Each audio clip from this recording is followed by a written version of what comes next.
All right, the weather outside may be pretty, but as always, it has its dangers. So while you can always add more layers for pets, it's a little harder. Joining us this morning is AHeinz with AHeinz57 Pet Rescue and Transport to talk about pet safety during the winter months. And of course, this can be useful today as we're getting all of the snow. So thank you for joining us, Amy. Hi, thanks for having me. All right. We have some puppies here that are a result of a dog getting out in a storm and bad weather. So it's real important to keep your pets safe during bad weather. Yeah, and especially today, we're going to be getting lots of snow and it's going to be cold for a couple days. How cold is it? How cold is too cold to be having your pets outside or just taking them on walks and letting them out?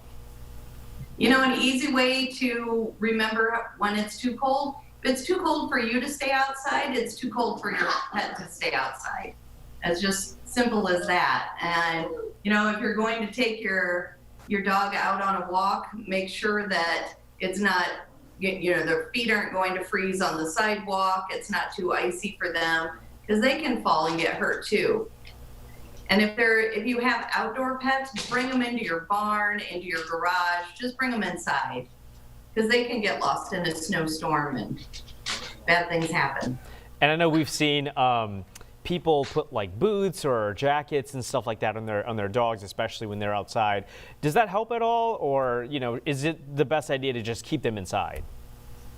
Well, if you're gonna take them out, some dogs just really need that exercise. So if you can protect them like you're protecting yourself, it does help them. I don't know how many dogs really appreciate boots on their feet, but some dogs don't seem to care. Especially the little ones. The little ones get cold pretty quick. Right. But they can usually just stay inside. Yeah, and you mentioned, keeping your pets close, especially even if they're more outside animals. If they happen to get lost during these storms or the severe weather events, what can people do? The first thing they should do is call their law enforcement agency, the closest one to them, and then call the closest rescue or shelter.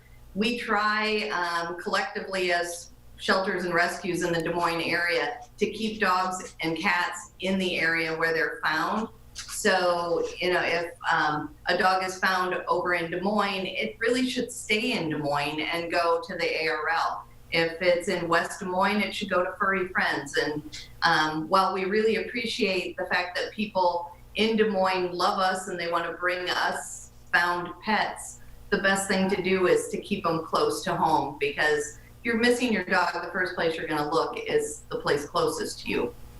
So someone in Altoona is not going to think to look into DeSoto. All right, Amy, before we let you go, we see you got some cute puppies there. If people want to get in touch with you, how can they do that?